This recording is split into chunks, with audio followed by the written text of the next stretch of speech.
Hermanos, en esta clase vamos a estudiar sobre los 7 sacramentos de la Santa Madre Iglesia. Primeramente, decir dos cosas sobre los sacramentos. Primero, los sacramentos no fueron inventados por la Iglesia, no fue una invención de los papas, de los sacerdotes. Los sacramentos fueron instituidos por el mismo Jesús, y es por eso que reconocemos a estos 7 sacramentos como un don de Dios, porque han sido dejados e instituidos por el mismo Dios para santificar la vida del hombre.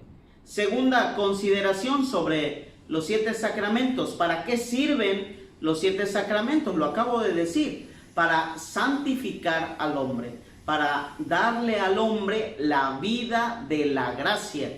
Para eso sirven los 7 sacramentos. Y quien recibe la gracia de estos sacramentos tiene más fortaleza en la fe, tiene más fortaleza en las pruebas, tiene la capacidad de conocer y amar a Dios y tiene el gran regalo de la vida eterna. Quien recibe estos sacramentos tendrá como regalo en su momento la vida eterna. Estos 7 sacramentos se pueden dividir en 3 grandes partes.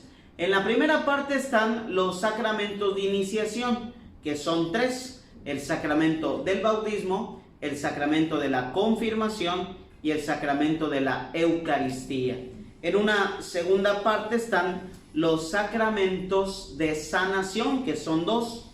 El sacramento de la unción de los enfermos y el sacramento de la reconciliación, o conocido también este sacramento como el sacramento de la confesión. Y en una tercera parte están los sacramentos de servicio, que son 2, el sacramento del matrimonio y el sacramento del orden. Son los 7 sacramentos que Jesús dejó a la iglesia para la santificación del hombre. Vamos a ver de estos 7 sacramentos su materia y su forma, pero decir primero que en la filosofía griega nos encontramos con un gran filósofo, discípulo de Platón, Aristóteles. Aristóteles acuñó una teoría, la teoría del hilemorfismo. Esta teoría del hilemorfismo nos dice que todo el universo, todo lo que nos rodea, está conformado por materia y forma. Esto nos lo dice Aristóteles. Santo Tomás de Aquino retomó los conceptos aristotélicos para hacer su teología. Santo Tomás de Aquino retoma los conceptos aristotélicos para emplearlos en las cuestiones de fe y entender así mejor los misterios de la fe. Nosotros los católicos, y sobre todo la sacramentología, tiene una inspiración aristotélico-tomista. Por eso la sacramentología nos dice que cada sacramento tiene materia y forma, recordando esta teoría hilemórfica de Aristóteles. Ahora bien, el primer sacramento, el sacramento del bautismo. ¿Cuál es la materia del sacramento del bautismo? El agua corriente es la materia del bautismo. ¿Y cuál es la forma? La invocación trinitaria, que es la siguiente: yo te bautizo en el nombre del Padre, y del Hijo, y del Espíritu Santo. Amén. Esa es la invocación trinitaria, esa es la forma correcta del bautismo. Los hermanos protestantes evitan la fórmula trinitaria y dicen: yo te bautizo en el nombre de Jesús, pero es incorrecto. La manera correcta de bautizar a las personas es haciendo la invocación trinitaria en el nombre del Padre y del Hijo y del Espíritu Santo. Amén. Siempre empleando la conexión y.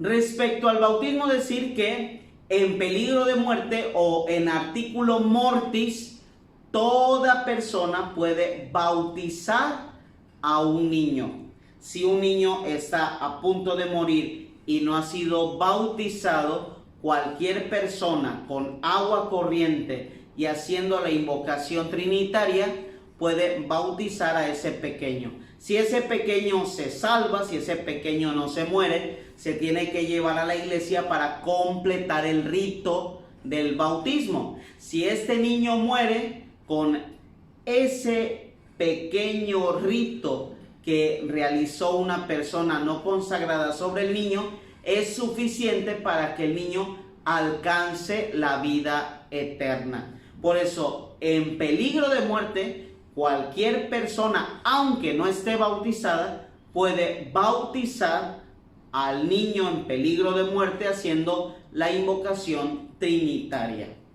Ahora nos vamos a un segundo sacramento, el sacramento de la confirmación. ¿Cuál es la materia del sacramento de la confirmación? Es el santo crisma y la unción que se hace con el santo crisma. Esa es la materia del sacramento de la confirmación. ¿Qué es el santo crisma? Es un aceite que el obispo en la misa crismal del Jueves Santo consagra haciendo una invocación del Espíritu Santo sobre ese aceite. Ese aceite también se ocupa para el bautismo y este aceite también se ocupa para la ordenación sacerdotal y claro está, se ocupa también para el sacramento de la confirmación. Es la unción con el aceite la materia de este sacramento. ¿Cuál es la forma de este sacramento? Son las palabras que utiliza el obispo. Recibe por esta señal el don del Espíritu Santo, recordando que el ministro ordinario del sacramento de la confirmación es el obispo. Ojo, el obispo puede delegar a otro sacerdote, a un vicario episcopal, para que lo pueda representar, pero solo en caso de delegación, un presbítero, un sacerdote, puede administrar este sacramento, porque de manera ordinaria, el ministro que administra este sacramento es el obispo. También decir que el niño que recibe la confirmación lleva previamente un proceso de formación. El niño debe de llevar un proceso de catequesis para poder acceder a este sacramento que tiene como fruto que el niño reciba los 7 dones del Espíritu Santo. También decir de la confirmación que el sujeto, el destinatario de este sacramento es cualquier niño que ya haya sido bautizado. En nuestra arquidiócesis, la confirmación es un sacramento que viene posteriormente a la Eucaristía, o lo que conocemos también de manera popular al sacramento de la primera comunión o a la primera comunión. Nos vamos con la Eucaristía. La Eucaristía. ¿Cuál es la materia de la Eucaristía? La materia de la Eucaristía es pan y vino. No cualquier pan.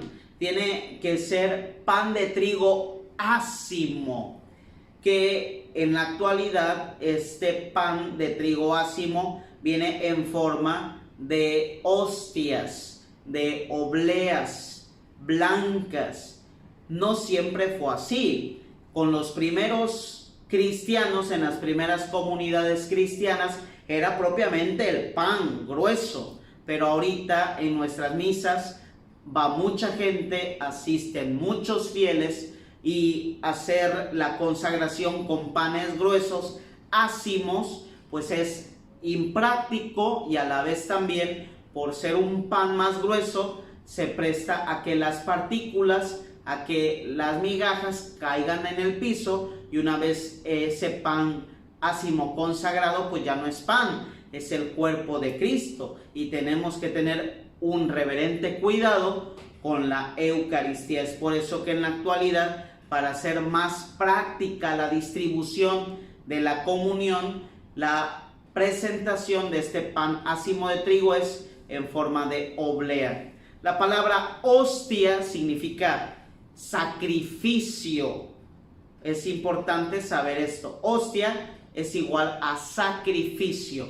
Entonces, la materia de la Eucaristía es pan ácimo de trigo y el vino que debe tener un porcentaje de alcohol adecuado. No puede ser cualquier vino, tiene que ser un vino generoso para consagrar. Esto es muy importante, no debe ser un vino adulterado o el vino que a mí me guste. Tiene que ser un vino generoso para consagrar. Por lo regular, siempre los sacerdotes ocupan el vino de la marca Domecq, porque tiene el porcentaje adecuado de alcohol y es un vino que desde su realización se pensó para que fuera vino de consagrar.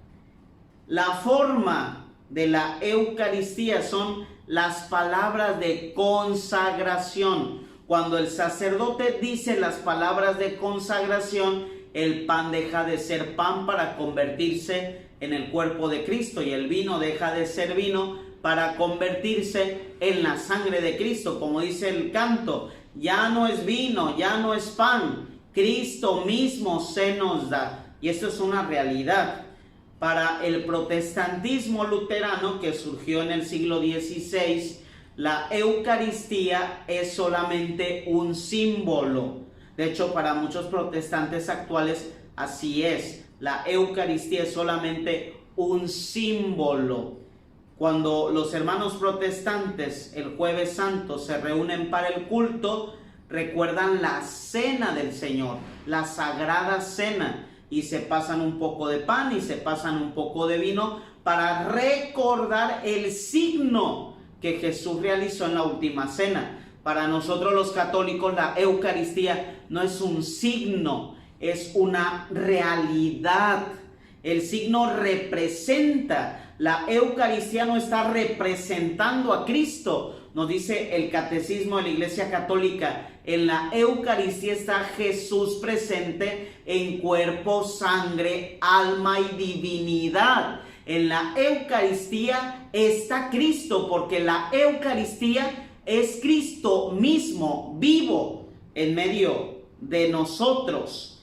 Una imagen sagrada, una imagen religiosa, representa a Jesús. Es un signo de Jesús, pero la Eucaristía no representa a Jesús. La Eucaristía es Jesús. En el sagrario está Jesús encarcelado por amor a nosotros, como decía Santo Tomás de Aquino. Santo Tomás de Aquino también decía que Jesús era un pelícano, porque en el tiempo de Santo Tomás se creía que el pelícano en tiempo de hambruna, de escasez de comida, se abría el pecho con el pico y le daba de su propia carne a sus polluelos para alimentarlos y no pasaran hambre. Es por eso que Santo Tomás de Aquino le llamó a Jesús el pelícano eucarístico, porque Él nos da de su propia carne a nosotros que somos sus polluelos y nos alimenta de su propia carne.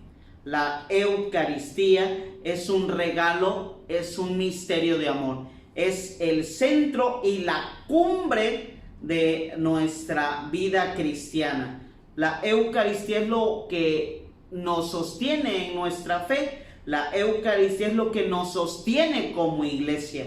Por eso hay que pedirle siempre al Señor que nunca nos falte en la iglesia la Eucaristía, porque el día que nos falte la Eucaristía dejaremos de ser iglesia.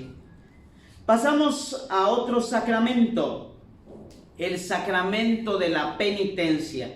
¿Cuál es la materia del sacramento de la penitencia? La materia es los pecados, y que los pecados sean confesados por el pecador, o también llamado el penitente. ¿Cuál es la materia? La confesión de los pecados. Esa es la materia, que el penitente confiese los pecados delante del sacerdote ordenado válidamente. Por eso, ¿Uno se puede confesar con un árbol y eso es válido? No, tiene que ser delante de un ministro ordenado, delante de un sacerdote. Yo puedo confesar mis pecados por medio de videollamada o por medio de Messenger o por medio de WhatsApp. Claro que no, tiene que ser una confesión personal, una confesión real, sin ningún medio virtual. Tiene que ser una confesión explícita delante del ministro ordenado. Entonces, la materia del sacramento de la penitencia es la confesión de los pecados. La confesión que tiene que ser de manera explícita, de manera personal, delante del ministro ordenado. Y la forma del sacramento de la penitencia es la fórmula de absolución que el sacerdote va a emitir una vez que el penitente haya confesado todos sus pecados veniales y mortales. Y yo te absuelvo en el nombre del Padre y del Hijo y del Espíritu Santo. Esa es la fórmula breve de absolución que el sacerdote emplea cada vez que una persona se va a confesar. Y esa es la forma del sacramento de la confesión. Materia, confesión de los pecados, la forma, la fórmula de absolución. El sacramento de la unción de los enfermos. ¿Cuál es la materia de este sacramento? El aceite que es un aceite que ha sido bendecido por el obispo el Jueves Santo en la misa crismal, que es prácticamente un aceite de olivo. Esa es la materia. La forma es la fórmula con la que este aceite se emplea, se administra. Es una fórmula que dice el sacerdote cuando está ungiendo al enfermo. Esta fórmula dice así: por esta santa unción y por su bondadosa misericordia, te ayude el Señor con la gracia del Espíritu Santo, para que libre de tus pecados te conceda la salvación y te conforte en tu enfermedad. Amén. Donde unge el sacerdote al enfermo, lo unge en la frente y en la palma de las manos y también en el pecho, si es posible. Son los lugares donde el sacerdote unge al enfermo. También se puede ungir en la parte donde el enfermo tiene malestar, dolencia o enfermedad. Ojo, el sacramento de la unción no es para que el enfermo se muera o no es para prepararlo a la muerte, sino el sacramento de la unción es para pedirle a Dios la gracia santificante para ese enfermo. Es para pedirle a Dios el perdón de los pecados de ese enfermo. Incluso el enfermo que recibe el sacramento de la unción tiene la gracia de que sus pecados se borren por completo. El sacramento de la unción perdona los pecados de los enfermos. El sentido que tiene este sacramento es pedirle al Señor la pronta recuperación de ese enfermo, pedirle al Señor el perdón de los pecados de ese enfermo y pedirle al Señor que, si es su voluntad, ese enfermo se recupere de la enfermedad. El sacramento de la unción le da una fuerza espiritual y sobrenatural al enfermo para que pronto se recupere, si es voluntad de Dios. Y si es voluntad de Dios que este enfermo deje esta vida corporal, pues también que el enfermo tenga aceptación de la voluntad del Señor y tenga oportunidad para reconciliarse con Él. Vamos con el sacramento del matrimonio. Decir que en el sacramento del matrimonio, el ministro que administra este sacramento son los cónyuges. El sacerdote solamente es un testigo. El sacerdote solamente está representando dentro del matrimonio a la iglesia, a la comunidad cristiana. Pero ¿quiénes son los ministros de este sacramento? Los cónyuges. El marido y la mujer son los ministros de este sacramento. ¿Cuál es la materia de este sacramento? El amor o el sí en cuanto a donación del uno y del otro. La materia de ese sacramento es el amor. Por eso un matrimonio no puede existir sin amor, porque es el amor lo que sostiene al sacramento del matrimonio. ¿Cuál es la forma del sacramento del matrimonio? El consentimiento mutuo, que de manera plena, de manera voluntaria, de manera libre y sin coacción, el hombre y la mujer se digan sí quiero para toda la vida. Esa es la forma, el consentimiento mutuo, la materia, el amor que los cónyuges se tienen. El sacerdote entonces en este sacramento no funge como el ministro ordinario, sino solo como un testigo, porque los ministros, los que se casan pues, son ellos, el hombre y la mujer. El sacerdote solamente es testigo del amor de ellos, de los que se quieren casar. Por último, el sacramento del orden sacerdotal. ¿Quiénes son los destinatarios de ese sacramento? Los varones. Aquí viene una disputa. ¿Por qué solo los varones? Porque así lo quiso Cristo. ¿Se podrán ordenar mujeres en un futuro? No, el Papa Juan Pablo II hizo una carta explicando esto y dijo que la tradición de la Iglesia, la revelación que nos dejó Jesús, no están de acuerdo en que una mujer reciba la ordenación sacerdotal. Nosotros somos fieles a lo que Jesús nos dejó y nos enseñó. La Iglesia no puede hacer su voluntad. La Iglesia está para hacer la voluntad de Dios. Y en la voluntad de Dios no está que las mujeres funjan o ejerzan el sacerdocio de Cristo. Jesús llamó a varones para que pudieran ejercer su sacerdocio. Entonces, ¿por qué la Iglesia dice que no a las mujeres sacerdotisas? No porque no queramos que haya mujeres sacerdotisas, sino porque la Iglesia no puede asumir una determinación de ese tipo, porque la Iglesia vive para hacer vida las enseñanzas de Jesús. Y si Jesús, que es el que instituyó esta Iglesia, no dejó como voluntad propia la ordenación de mujeres, pues nosotros como Iglesia seguimos lo que Cristo instituyó. Y no podemos violar, no podemos tergiversar la revelación de Jesús. Por eso el Papa Juan Pablo II dice esto: nosotros, fieles a lo que Cristo nos enseñó, decimos no a la ordenación de mujeres, porque Cristo no lo quiso así. Cristo pidió a los varones asumir la responsabilidad del ministerio sacerdotal. Es la riqueza de la Iglesia. No todos podemos hacer todo. Cada quien tiene dentro de la Iglesia su lugar, cada quien tiene dentro de la Iglesia su misión, cada quien tiene dentro de la Iglesia su ser y su quehacer. Ahora, ¿cuál es la materia de la ordenación sacerdotal? La imposición de las manos. Es la materia de la ordenación sacerdotal o del sacramento del orden. ¿Cuál es la forma del sacramento del orden? La oración consecratoria, que es la oración que hace el obispo sobre el candidato, ya sea al diaconado, al presbiterado o al episcopado. ¿Quién es el ministro ordinario de este sacramento? ¿Quién lo administra? Solamente lo puede administrar este sacramento un obispo.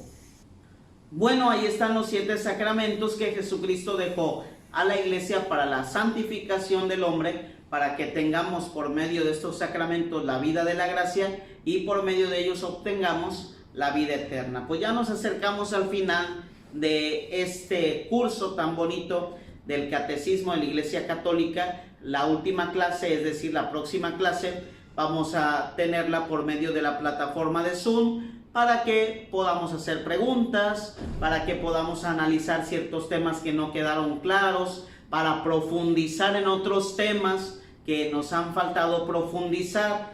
Y también yo les digo que a nadie se les ha mandado ningún correo, porque yo voy a mandar un documento general ya cuando finalice este curso. Así que ahorita no les he mandado nada por correo, espérense al final, les voy a mandar un documento final de todo esto que hemos visto en este curso y realmente ha sido para mí una bendición estar con ustedes. Nos falta una clase, la próxima clase, por medio de la plataforma Zoom. Dios los bendiga, que tengan una bonita tarde.